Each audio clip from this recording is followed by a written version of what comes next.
Hi everybody, I'm Michelle Gumago, opposite hitter of the Team 9 Toastmasters. Number one adjustment namin siguro yung energy namin sa loob. Hindi dapat kami lagi na-frustrate kapag hindi namin nakukuha yung bola or kapag nakakapatay yung kalaban. So more of the attitude inside and also the performance din talaga. We really came today with one thing in mind and that is makabawi talaga kami. Siyempre, number one preparation is umpisahan namin na maganda yung practice namin. Every time we step into the court, kailangan leader talaga kami lahat.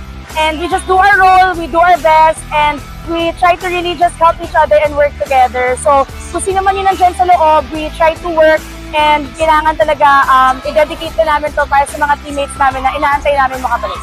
Thank you sa lahat ng fans ng Team 9 Toastmasters and to all the volleyball and TVL fans. Thank you so much for watching, supporting. Supportahan nyo kami hanggang dulo. Watch all the games. Come and support here live. Masayang masaya. See you!